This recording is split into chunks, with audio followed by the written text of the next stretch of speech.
Greetings, dear travelers.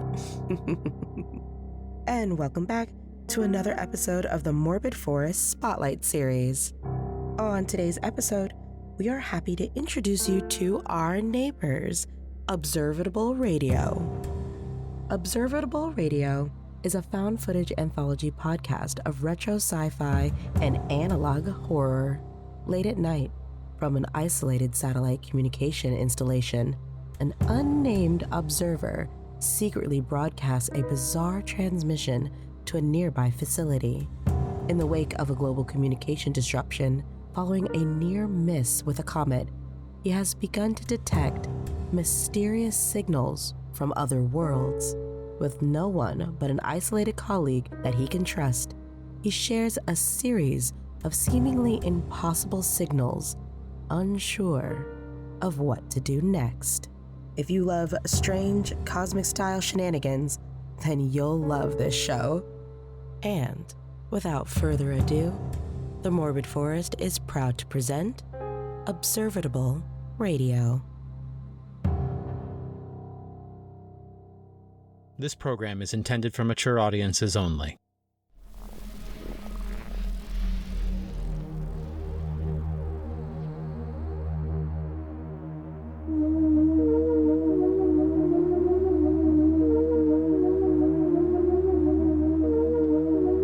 You are now listening to Observable Radio.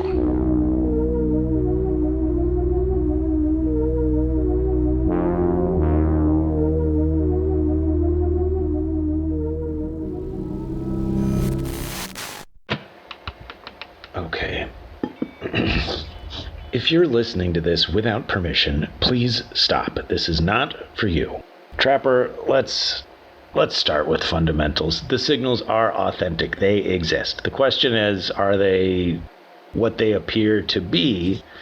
To spoof something like this, you'd need hundreds of people around the world, all of them transmitting in coordination and somehow keeping it a secret. Hundreds of hours of fake broadcasts hidden in the traffic, all to screw with me, and that seems unlikely. Delusions of grandeur stuff. So what then? However improbable it may be, these are signals from other worlds. Here, I want to play you another one, and please help me make sense of this, because... Okay, here goes.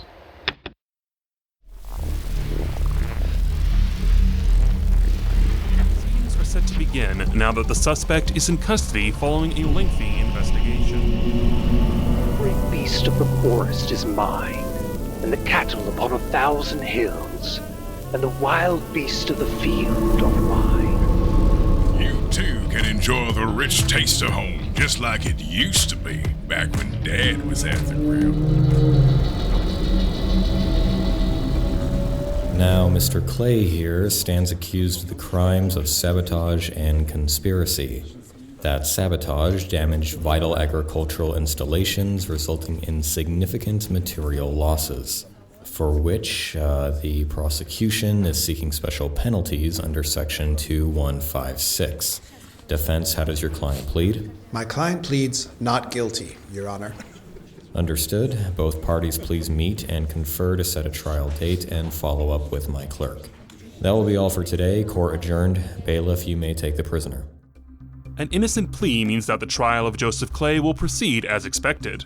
Mr. Clay first gained notoriety as a whistleblower in the cattle industry criticizing treatment of livestock, where his testimony before a congressional committee in the last decade led to minimal reforms.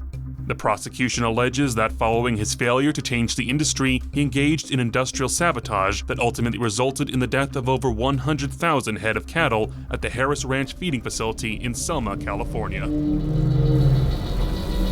From man to cattle to creeping things and to fowl of the heavens, for I repent that I have made them.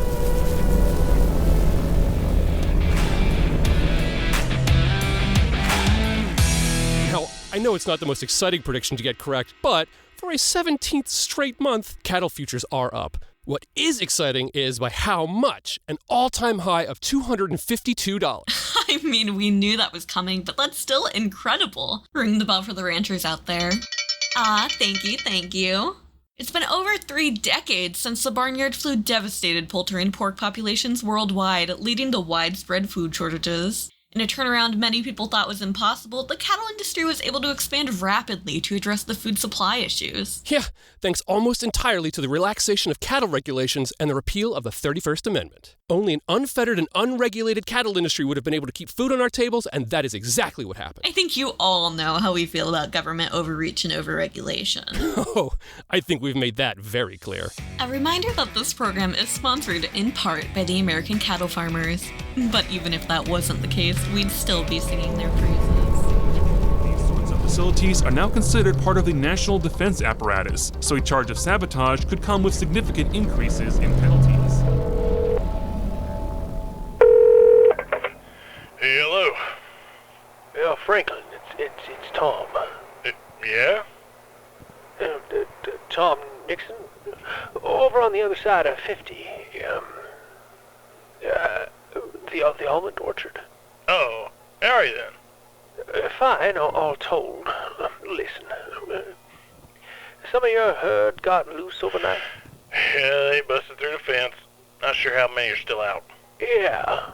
Oh, well, it seems a few head made it across the highway into our orchard over there. Oh. You see our brand for sure?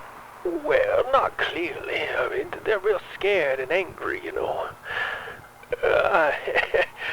The wife didn't want to get too close. Yeah, sounds about right. This whole new herd's been flighty and fighty.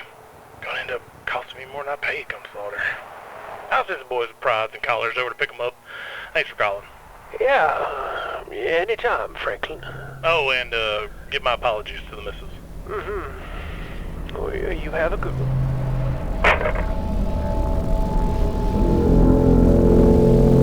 When you've got a hunger that can't be satisfied, you've just gotta reach for a cattle burger. Lasso yourself.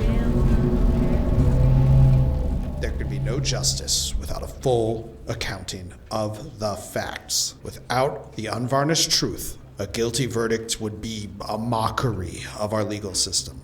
That ends closing arguments, where the defense again protested the exclusion of evidence that they claimed was exculpatory. Janine, can you tell us about the nature of that evidence in question? Sure, Todd. Now, what makes this trial particularly divisive is the lack of physical evidence to place Mr. Clay at any of the crime scenes. The defense's evidence, including video and other documentation, which, as we've said, will not be considered, allegedly places the defendant several hundred miles away. The state claims, for their part, that this doesn't matter, that he still likely coordinated the acts of sabotage, albeit remotely, something they say they've proven with his connections to other known and former terrorists. Mr. Clay's own extensive writings against the industry, both personal and public, made up a significant portion of the prosecution's evidence. Based on what we've heard entered into evidence in this trial, it's going to make it difficult for him to avoid a guilty verdict on at least the additional conspiracy charges. And thanks again, Janine. Judge Mears went on to warn Mr. Pengaster that his decision was not to be questioned anymore. All flesh is not the same. There's human flesh and flesh of cattle, of birds and of fishes.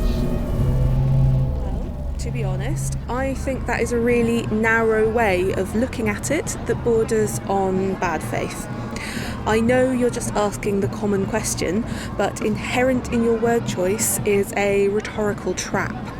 Framing it like we're trying to control your personal choices makes it seem like we're proposing a limitation of your freedoms, when in actuality, we're arguing for a broad expansion of freedoms, one that acknowledges that freedom isn't meant only for humans.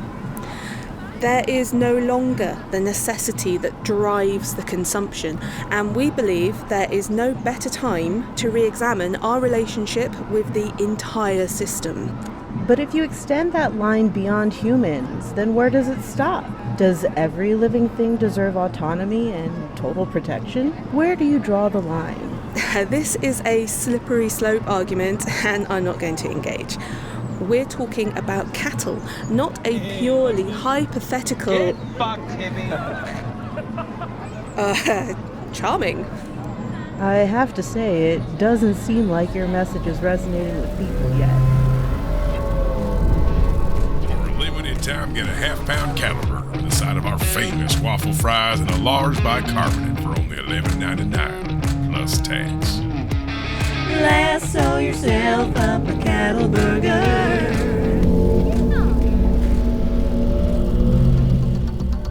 Earlier today, following Joseph Clay's guilty verdict, Judge Thomas passed down the death sentence. Mr. Clay, please rise. Based on all the evidence before the court, the jury has found you guilty on all charges. Therefore, I sentence you to death. I declare you and all your future issue cattle. You are the property of the Department of Criminal Justice to be sold or granted as they see fit. Following a disruption from the gallery after sentencing, the court was adjourned early, but the former Joseph Clay was transferred to the Department of Food and Drug, where it will be processed along with the other newly appointed cattle. The sentencing had previously been delayed for nearly a week following the nationwide blackouts and communication disruption in the passage of Comet Patel. During the delay, there was some hope of pardon from the former Mr. Clay's camp, but that obviously did not come to pass. Janine, what's your take on these latest developments? I don't expect anyone to be surprised by the sentence, but there certainly is a little bit of poetry in it, given what we've learned. And you shall eat the offspring of your own body, the flesh of your sons and your daughters whom the Lord your God has given you. American cattle farmers, meet your future.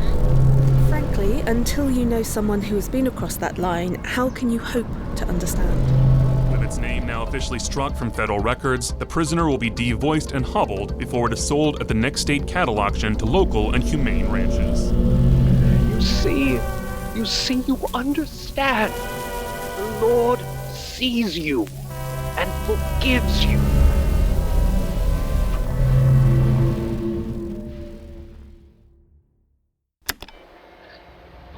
All right, that's more than enough. Once more, friend, I promise that I am not fucking with you. I do think we can learn something from this signal. The first one was harder to parse, but this one feels roughly contemporaneous to us, right down to the blackout caused by the passage of a comet. At the same time, we had our blackout, after which, on our end, I start to pick up the signals. So that's a start. There's something that connects us, and no, I don't know. I just keep getting this feeling like there's a moral obligation here, if that even makes sense. All I know is I can't observe and do nothing. I guess I need your help finding the right thing. And hey, I didn't get a confirmation transmission last time, so please let me know you got this. I'll be back next time. Stay tuned.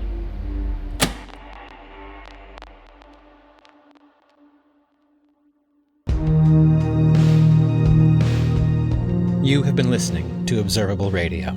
Tonight's episode, Cattle Drive, was performed by the ensemble featuring Phil Van Hest, Nathaniel Lee, Cohen Edenfield, Jason Smith, Cruz Moore, Tom Drake, Harrison J. Pink, Caitlin Eve, Logan T. Jenkins, Kyle Gould, Danny Lohr, Minkette, Rosemary Thorne, Purpurina, and Katie Scoveholt.